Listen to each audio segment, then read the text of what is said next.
Non-Professional Driver's License LTO Exam Reviewer Tagalog version updated 2023.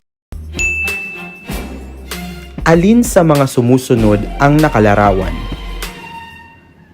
A. Panganib sa nahuhulog na bato. B. Sirang kalsada. C. Matarik ang kalsada. Ang tamang sagot ay letter A. Panganib sa nahuhulog na kabato. Ano ang dapat na haba ng saddlebags o bag? A. Ang haba ay hindi dapat lalampas sa dulong bahagi ng likuran ng 6 na pulgada. B.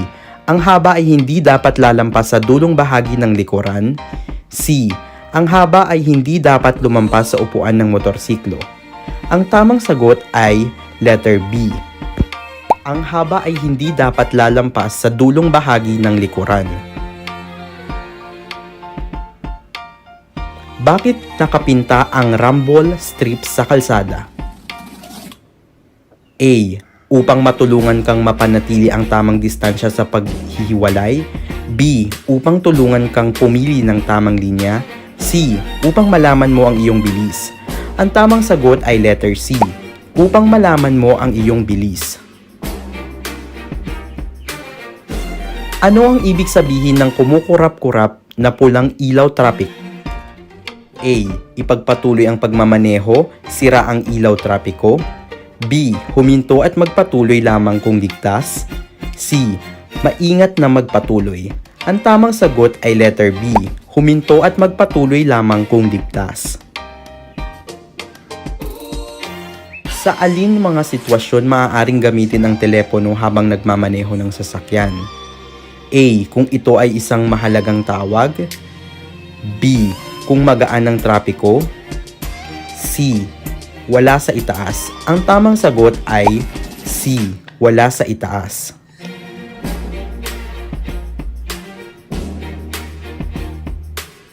Ang taong may kapansanan ay maaaring magkaroon ng lisensya sa pagmamaneho kung A. Nakasulat sa lisensya ang kanyang karamdaman. B. Nakasulat sa student permit ang kanyang karamdaman. C. May kasamang kwalipikadong nagtuturo. Ang tamang sagot ay letter A. Nakasulat sa lisensya ang kanyang karamdaman. Hindi ka dapat gumamit ng mobile phone habang nagmamaneho ng motorsiklo dahil A. Mahina ang sagap ng mobile phone kung bukas ang makinang motorsiklo. B. Maapektuhan nito ang electronic system ng iyong sasakyan. C. Ito ay pinagbabawal ng batas at nakakasagabal ito sa iyong atensyon habang nagmamaneho. Ang tamang sagot ay letter C. Ito ay pinagbabawal ng batas at nakakasagabal ito sa iyong atensyon habang nagmamaneho. Ayon sa RA 10666, alin sa mga sumusunod ang nagbabawal sa driver na mag-angkas ng bata? A. Kung ang itinakdang bilis ay higit sa 40 km per oras. B. Kung ang itinakdang bilis ay higit sa 50 km per oras. C. Kung ang itinakdang bilis ay higit sa 60 km per oras. Ang tamang sagot ay letter C. Kung ang itinakdang bilis ay higit sa 60 km per oras. Ang traffic sign na ito ay nagsasabing magbigay ng karapatan sa daan. A. Baliktad na tatsulok. B. Patayong tatsulok. C. Hugis na parihaban na may pulang border. Ang tamang sagot ay letter A. Baliktad na tatsulok. Alin sa mga sumusunod ang nakalarawan? A. Papasok sa sangandaan na may kalsada sa gilid. B. Sasanib sa trapiko pagpasok sa sangandaan. C. Papasok sa sangandaan. Ang tamang sagot ay letter B. Sasanib sa trapiko pagpasok sa sangandaan. Ano ang maximum na sukat ng pinasadyang top box ng motorsiklo? A. 3 feet by 3 feet by 3 feet. B. 2 feet by 2 feet by 2 feet. C. 1.5 feet by 1.5 feet by 1.5 feet. Ang tamang sagot ay B. 2 feet by 2 feet by 2 feet. Ang sasakyan sa harapan mo ay nagdidilaw na ilaw. Ano ang ibig sabihin nito? A. Sira ito. B. Mabagal na paggalaw. C. Kotse ng doktor. Ang tamang sagot ay letter B. Mabagal na paggalaw.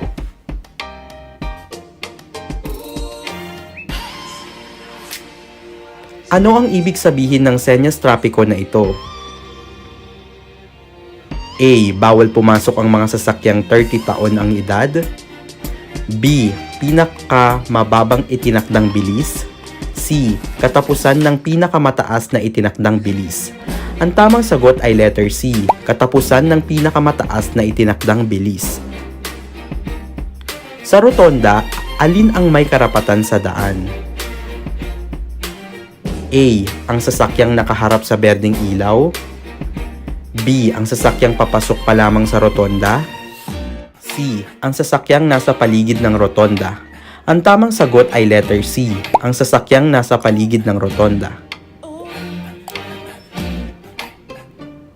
Maaari kang mag-overtake sa highway kung ito ay may dalawang lane na may A. Putol-putol na puting linya.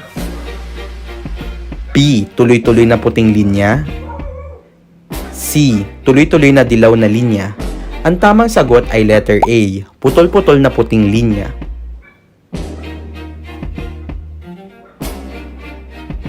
Alin sa mga sumusunod ang nakalarawan?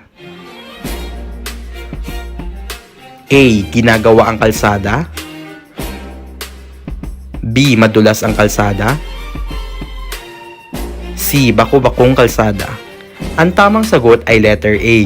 Ginagawa ang kalsada.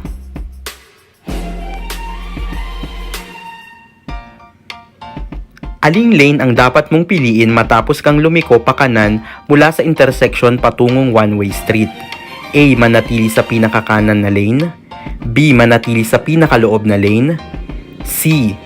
Manatili sa gitna ng kalsada. Ang tamang sagot ay letter A. Manatili sa pinakakanan na lane. Sino ang partikular na hindi kasama si Republic Act No. 10666? A. Batang nangangailangan agad ng atensyong medikal. B. Batang kailangang pumunta sa paaralan. C. Lahat ng nabanggit. Ang tamang sagot ay letter A. Batang nangangailangan agad ng atensyong medikal. Alin sa mga sumusunod ang nakalarawan? A. Bawal dumaan ng tren. B. Daang tren. C. Babala ng sangandaan. Ang tamang sagot ay letter B. Daang tren.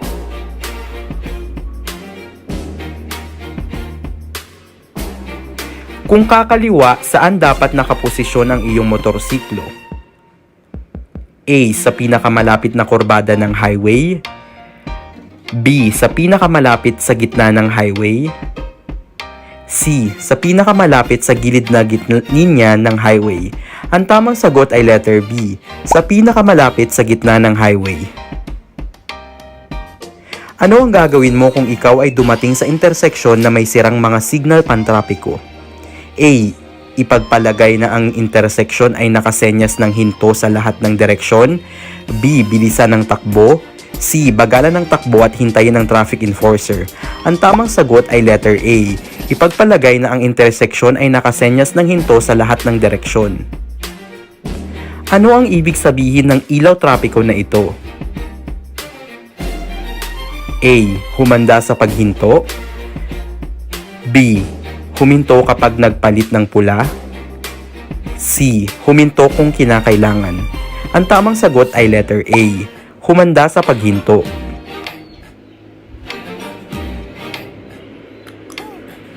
Gamit ang backbone ng motorsiklo, aling stand ang kailangan mong gamitin kung ikaw ay paparada ng magdamag? A. Stand sa gilid.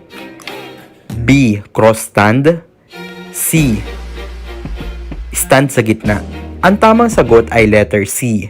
Stand sa gitna.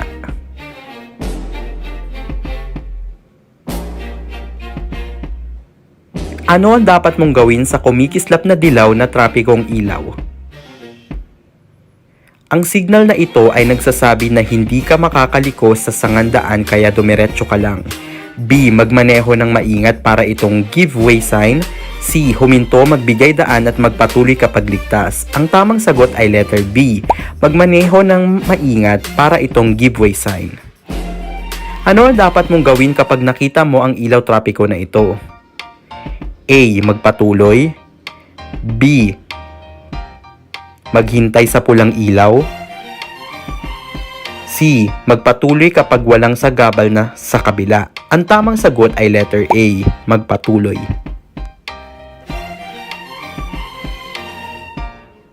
Sakaling may nakabanggaan sa kalsada na kinasangkutan ng isang tao, ano ang una mong gagawin? A. Huminto, suriin ang sitwasyon at bigyan ng nararapat na tulong ang taong nabangga. B. Humanap ng ligtas na lugar na paparadahan ng iyong sasakyan. C. Tumawag ng pulis o kamag-anak para sa iyong seguridad at kaligtasan. Ang tamang sagot ay letter A.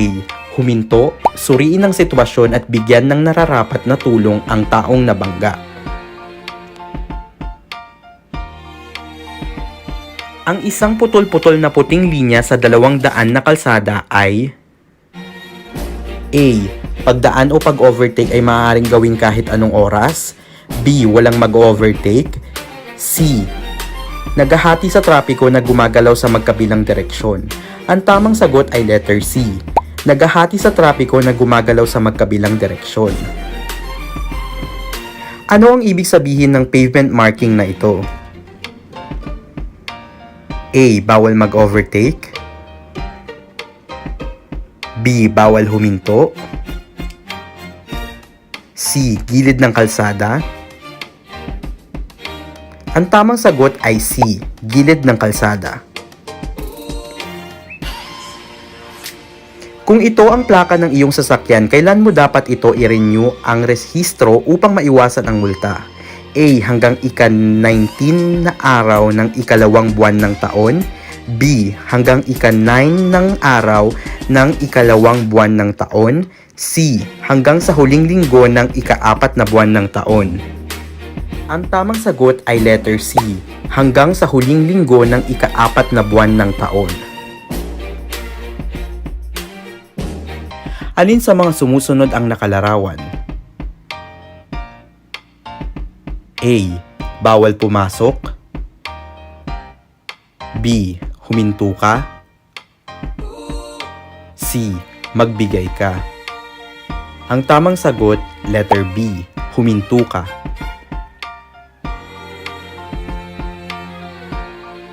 Ano ang ibig sabihin ng dilaw na ilaw pantrapiko na kumukurap-kurap? A.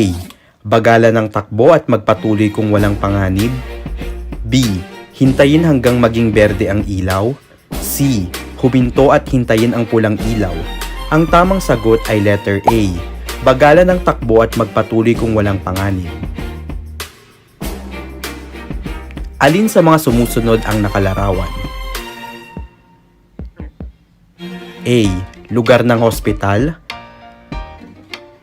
B. Lugar ng paaralan. C. Daang tren. Ang tamang sagot ay letter B. Lugar ng paaralan.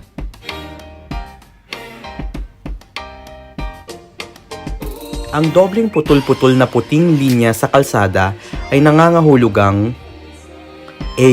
Ipinagbabawal ang pag-overtake sa kaliwang bahagi ng kalsada. B. Ipinagbabawal ang pag-overtake sa kanang bahagi ng kalsada. C. Pinahihintulutan ang pag-overtake sa kaliwa o kanan na bahagi ng kalsada kung walang panganib. Ang tamang sagot ay letter C. Ano ang kulay ng traffic light na nagsasabing go o maaari ka ng umandar? A. Asul. B. Berde. C. Dilaw. Ang tamang sagot ay B. Berde.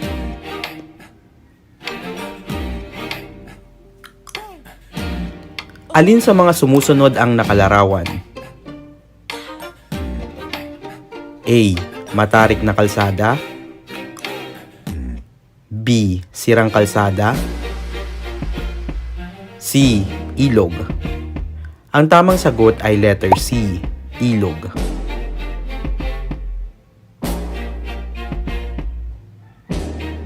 Sakay ng manual clutch backbone na motorsiklo, may asong biglang tumawid sa iyong daan. Aling paa ang dapat mong gamitin upang matamo ang maximum na preno upang hindi masagasaan ng aso? A. Kaliwa, B. Kanan, C. Pareho. Ang tamang sagot, letter B. Kanan.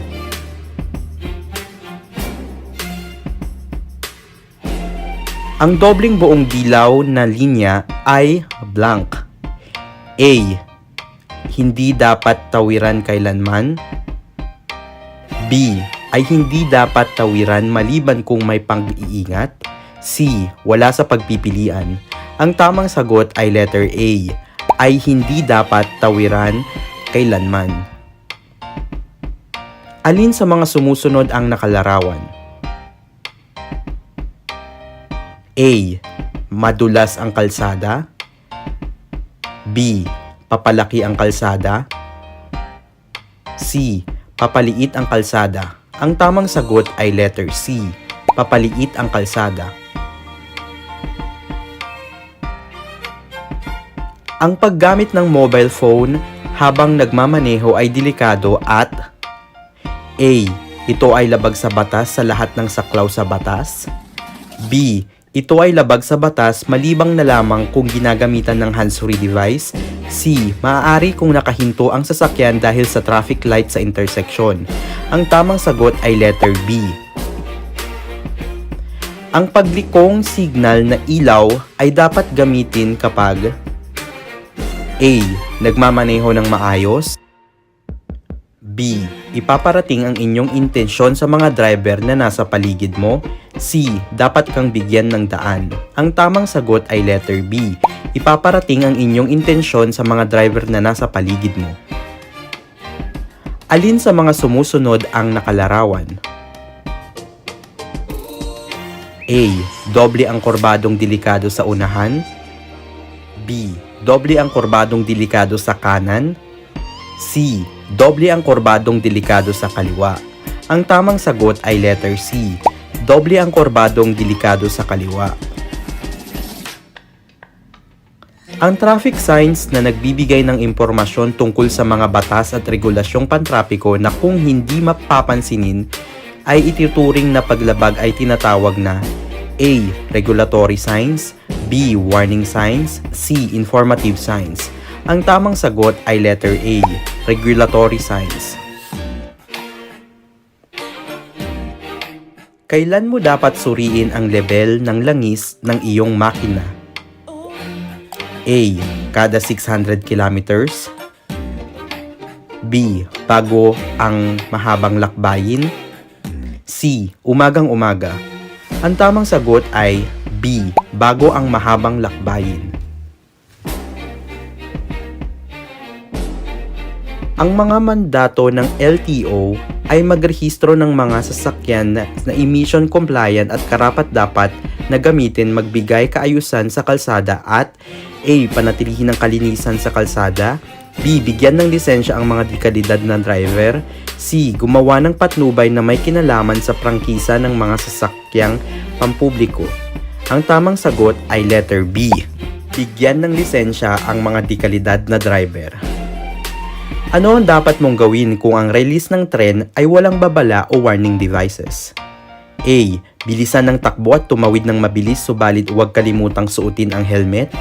B. Huminto sa layong 15 talampakan sa riles ng tren, lumabas sa sasakyan, lumakad sa loob ng riles at suriin kung maluwag ang trapiko.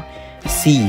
Bagalan ng takbo, suriin ang kaliwa at kanang bahagi ng riles ng tren at mag-ingat na magpatuloy kung maluwag ang trapiko.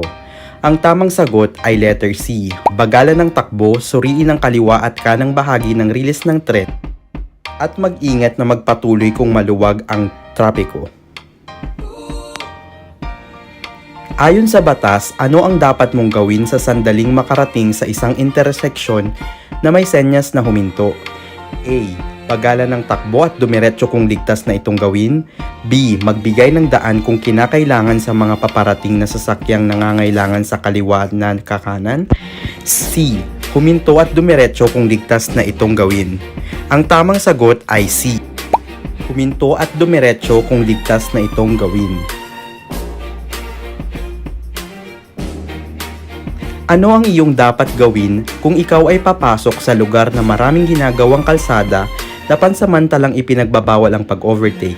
A. Sundin lamang ang senyas kung rush hour. B. Sundin ang senyas ayon sa nakasulat. C. Sundin lamang kung ang traffic enforcer ay naka-duty. Ang tamang sagot ay letter B. Sundin ang senyas ayon sa nakasulat. Alin sa mga sumusunod ang nakalarawan? A. Madulas ang kalsada. B. Bako-bakong kalsada. C. Matarik na kalsada. Ang tamang sagot ay B. Bako-bakong kalsada. Upang makatulong sa pagbawas ng polusyon sa hangin, ano ang dapat mong gawin sa iyong preno? A.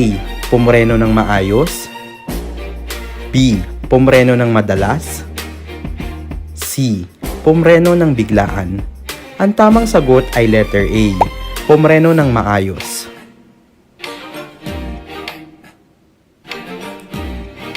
Ano ang gagawin mo kung ikaw ay paparating sa interseksyon at ang ilaw pantrapiko ay naging dilaw mula sa kulay na berde? A. Magpatuloy sa iyong kasulukuyang bilis. B. Tumigil kahit na nasa interseksyon.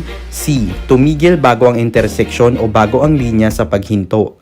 Ang tamang sagot ay letter C. Tumigil bago ang interseksyon o bago ang linya sa paghinto.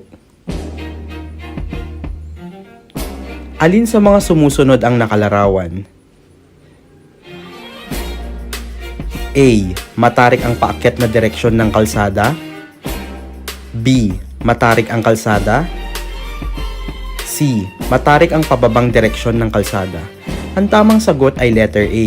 Matarik ang paakyat na direksyon ng kalsada. Sa krus na daan, walang mga babala o marka sa kalsada. May dalawang sasakyan na paparating. Alin ang mas may prioridad? A. Ang mas mabilis na sasakyan. B. Ang sasakyan na may mas maluwag na daan. C. Wala. Ang tamang sagot ay letter C. Wala.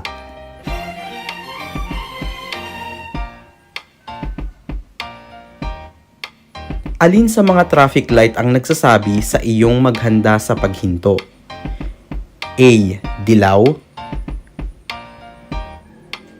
B. Berde. C. Pula. Ang tamang sagot ay letter A. Dilaw. Alin sa mga sumusunod ang nakalarawan? A. Bawal ang lumiko. B. Isang direksyon lamang. C. Bawal pumasok ang lahat ng klase ng sasakyan. Ang tamang sagot ay letter C. Bawal pumasok ang lahat ng klase ng sasakyan.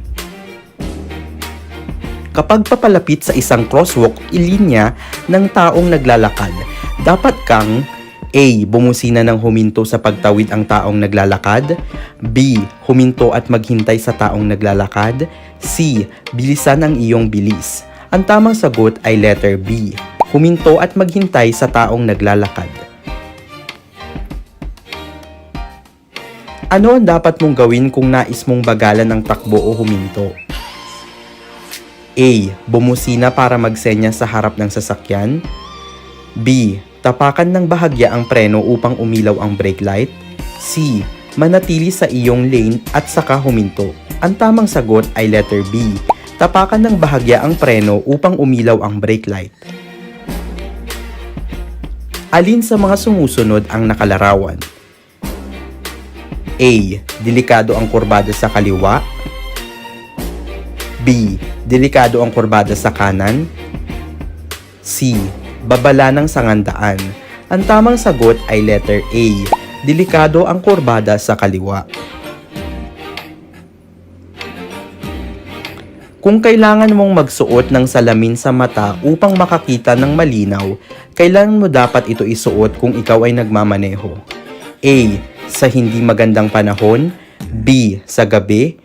C. Sa lahat ng oras. Ang tamang sagot ay letter C. Sa lahat ng oras.